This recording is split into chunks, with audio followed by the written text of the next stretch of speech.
Hi, it's me.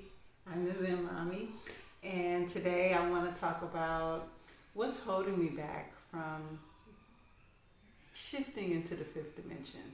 And so, um, I, I guess I want to just kind of talk about it because it's one of the things over the course of the time I've been away. I've been thinking about a lot.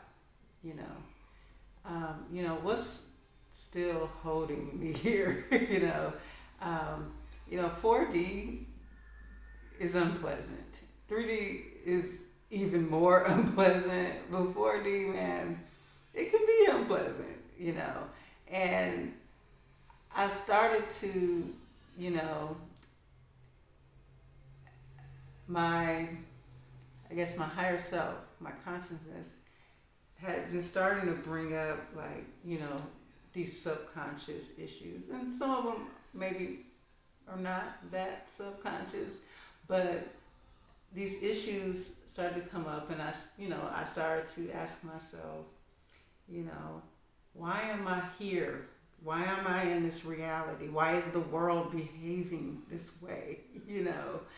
And I have to, I have to go back to what I've said before on my channel. You know, um,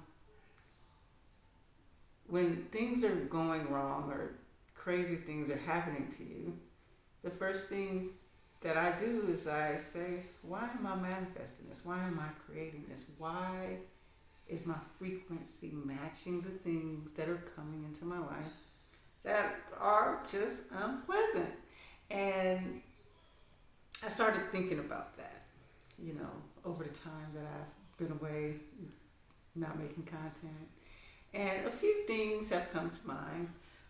Number one, there was still like some past. Now, when I say past traumas, I feel I've been healed from it. I feel that it doesn't bother me, like it used to and stuff. And in fact, I feel like I'm well removed from a lot of the stuff that happened, right?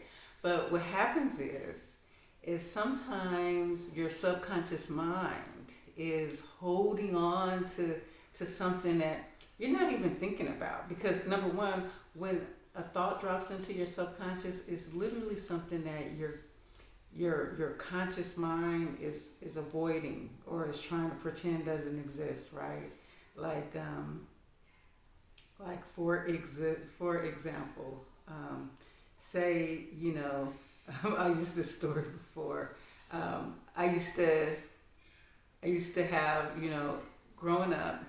I used to have a real problem like with promiscuous women, and I felt like it was unladylike, and the way I grew up, I just believe you should wait until you're married or wait until I had those thoughts, but I really was disgusted by like people who were like openly promiscuous and stuff, and I started to realize that my disgust, realize, okay, now in my conscious, knowing who I am now, I realize everybody is me, everybody is connected to me, we're all one, okay?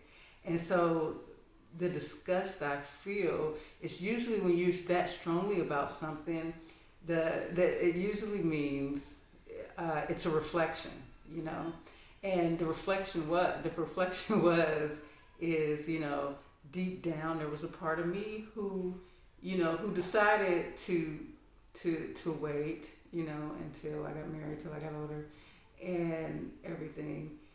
And there's a part of me who deep down wanted to explore my sexuality, and that's just how it is when someone's so against something. It just might be because they're denying the fact that there's something in them that probably want that, and it doesn't matter what the situation is. Anyways, that's not the issue, but I just want to explain how these subconscious thoughts can drop into your mind. So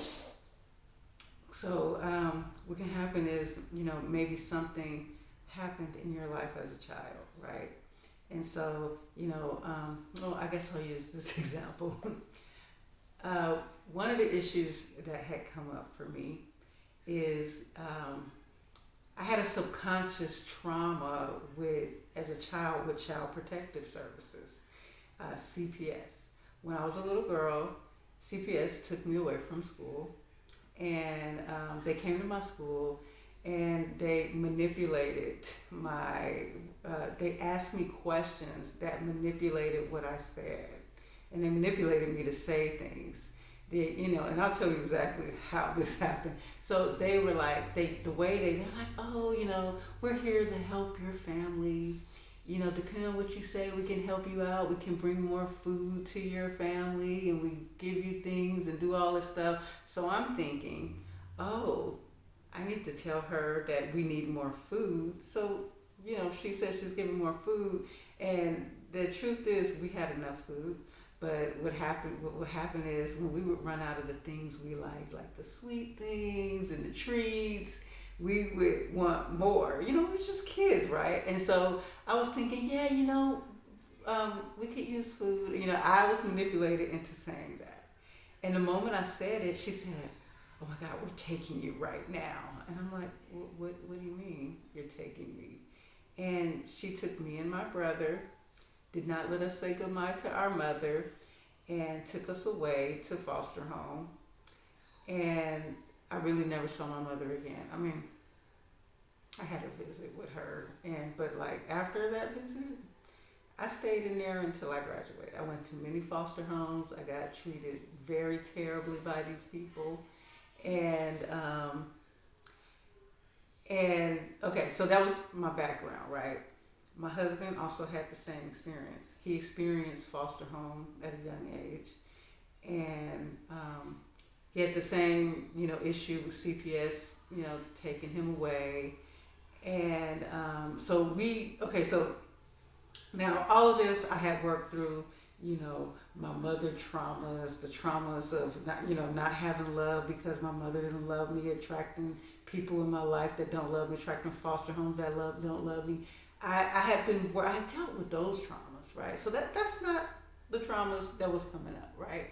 And what I didn't realize is that moment that the CPS worker came to my house, she gave me a traumatic experience. I remember thinking the rest of my life is ruined because, as a child, you're thinking, I'm going to have my family, I'm going to have my mom. And all of a sudden, I'm sent to strangers. And these strangers treat me like a paycheck, okay? And I felt better off being with my mother.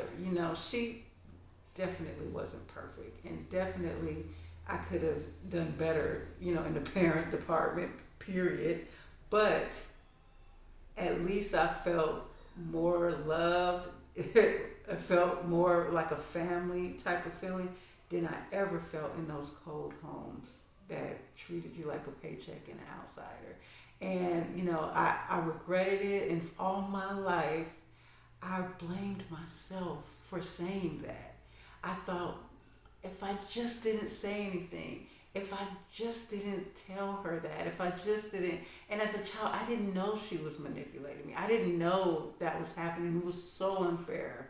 And so that right there, that whole experience, because I was too young to really understand it, it went into my subconscious because it was painful, and it became a trapped emotion or whatever. It became a trauma that was just hidden deep in the subconscious.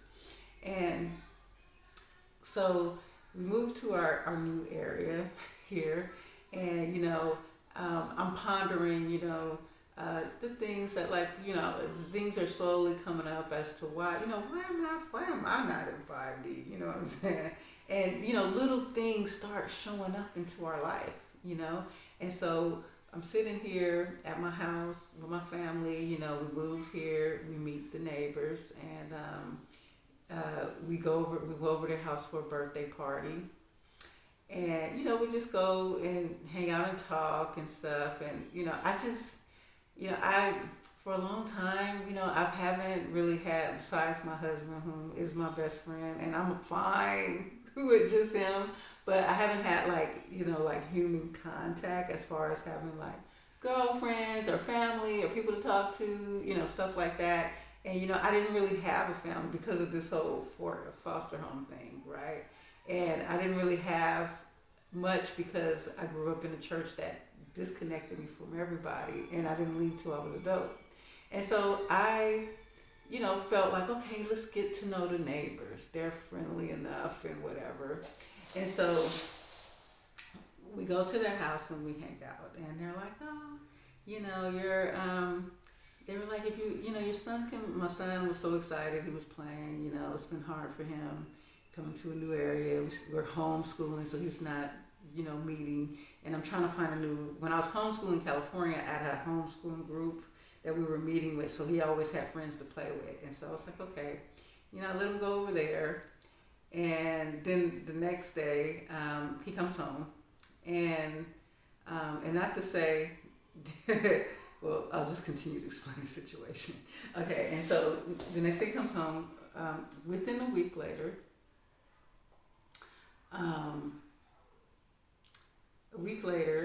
we get a knock on the door. Okay, and I don't answer the door because I don't answer the door for strangers, and didn't know who he was or whatever, and so I didn't answer the door. But the guy left a card on the door, right? And the card was CPS. And I looked at my husband was like, oh my God. We're like, oh my God. And so immediately our traumas came up. Like, what the heck has happened? We are good parents. Are you kidding me? Like, why are they showing up to our house? Why? And the thing is, I know, I know because of my traumatic experience, I know that they're wrong. I know that they manipulate, and I know the games that they play, and I know that they'll, want to come into your house, but then look for other things wrong. And I know that they're more willing to take kids away from a good parent than a bad parent. So I know I've known all these things. So I have formed, these strong opinions about them. And so for the moment, we're both like in shock, like, oh my God, what happened? And the first thing we thought is, is it the neighbors? We're new in town. No one knows us. No one knows our names. We never told our last names to anyone. And the one time we connect with someone, go over there, hang out, then it happens.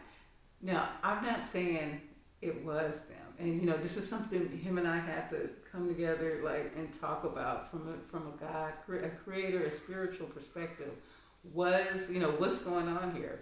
And the first thing I thought, I was gonna call her. That was the first thing I was gonna do. I was gonna call her, and I was gonna be like, "Are you kidding me?" And then I said, "No, wait, okay." Because sometimes when you're raising your frequency, there are forces in this creation, in this 40 realm, that are trying to stop the raising of our frequency.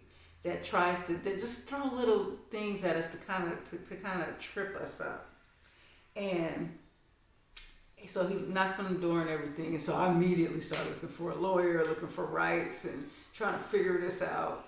And I got out of the creator perspective, and I started thinking more like a human, like, oh, I gotta defend myself, I gotta protect myself, I gotta make sure what happened to me does not ever happen to my son. To think kids, they're so innocent, and they can easily manipulate. Okay, so I'm going so deep into detail, but I really want to say this because we realized that I immediately stepped back for okay, no, I'm not going to accuse the neighbor.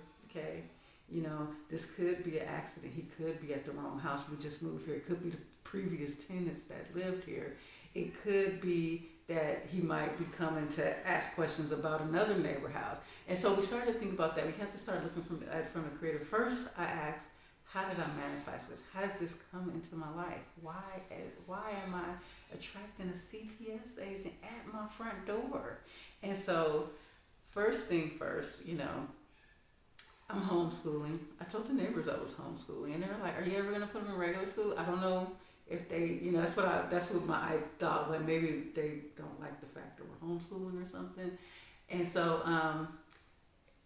so with that, I was thinking, I've been homeschooling him, and there are times where, okay, how did I track this? And there's time I was thinking, I'm a bad mother. Like I was thinking I wasn't doing a good job as a parent, as a homeschool teacher and a parent. I had those thoughts, and just those thoughts alone can change my frequency enough to manifest myself on a timeline where an agent shows up at my door. Okay, so that's the one thing I thought. Number two was the subconscious, the rooted subconscious trauma for me and my husband both have, from being taken away to being manipulated by CPS, not trusting CPS, not trusting the government. And see, they are, a reflection of us, and, a reflection of our fear manifesting. And, this is something as a creator God we can uncreate in our reality. And so I immediately, stopped thinking that this might be the neighbor. Okay. I had to let that go, right? I had to say, no, I don't want to believe that. She was a nice woman. They're all about family. I just don't see them wanting to hurt us like that, right? And it could be an accident. It could be, we did have a disgruntled Instacart employee who I had to make a report about, and I believe he got angry, and I think and it could have been that people do that. They project negative energy. Sometimes it's not even worth like complaining and doing that, because you're getting involved. And it could put you, it gets you involved where you get a backlash, right? And so, anyways, at the time, my healing room. Okay, so this is my sound healing room, my meditation room, right? So, this window right here. I usually keep them all open, right? And my front door is right here, like on the other side of this wall. And so after he came, I was like, I'm not answering the door for this man. Okay, we both agreed that we're not, we weren't answering the door. We wouldn't let him in our house, and because they don't have a right to do all that, because I had looked up all the laws. They don't have a right to enter into your house and all of that, and you can actually get legal assistance, seek a lawyer and stuff. And so I was on a frequency where I was coming in my healing room every morning. I was opening up all the windows, letting fresh air, burning some copal, playing my sound bowls, meditating, and just really trying to raise my frequency and stuff. And after that, I was afraid to go in my healing room. I was afraid he would pass by again. He would come back, And I stopped playing my bowls. I was afraid of the noise. I kind of got scared. And I started to tell my husband what happened, so that I haven't been going to the room anymore while he was going to work and stuff. And he said, no. He said, you go into your room. He said, that's what's trying to happen. They're trying to lower our frequency, okay? That whole thing, he showed up, and guess what? Let me tell you something. That man never came back. We never heard anything else. Nothing else ever happened, right? And so that goes to show you that it might be when you're raising your vibration, something will happen to try to throw you off. And what happened was I stopped opening up my windows. I stopped coming into the healing room as much. I stopped playing the bowls as much. I stopped talking to all the neighbors. I completely shut down. I was way more open and talking, and I was like, I don't know who I can trust, And he was right. He said, you go back to your room and you raise your frequency. Because the truth is, you get yourself to a frequency where something like that can't even match you. It can't even come to your door. And like I said, when I was thinking about that fear, thinking about, I'm not a good mother, that made me, I downed myself, That lowers your vibration when you down yourself, when you are you lack your self-confidence, self-esteem. If you think you're bad at something, then the trauma needed to come up, because we didn't know we had this trauma with CPS. We didn't realize we had this trauma, and we had discussions where we talked about it and meditated through it, and we worked through it, and we had to realize we are creator guys. We're bigger than this reality. No one's coming to take our son away. No one's coming to manipulate our life. That's just not happening to us. And we had to realize that to raise our frequency. And so that was one of the things that happened to me is there are subconscious things. There was another thing that helped me realize that there are subconscious things within us that that make it have to come to the surface, right? Because this shift into 5D, we're not going to be holding all of this stuff, right? We're not going to get there and then have some issues. No, that stuff. I don't know. You might be noticing in your life that systematically things have been coming up that I need to deal with, right? Just systematically and like one at a time. I've been working through it, and so I wanted to share that little situation because that was one of the things that I'm dealing with as far as what's holding me back on this journey. And there are some other things. I want to continue this conversation because I'm at 20 minutes right now, but there are some other things that I have realized that that I'm working through, and I'm going to continue this conversation, and we're going to discuss this more. And I'm going to end this now.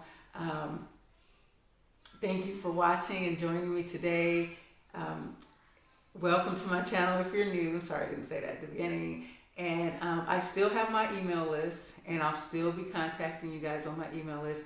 So I will keep the link in the comments, and I'll also keep it in the description. Sign up. This is just for me to update you on announcements, maybe blog posts, when I post a new video or whatever. And I really want to build this community, and of us, of like-minded people where we can all connect.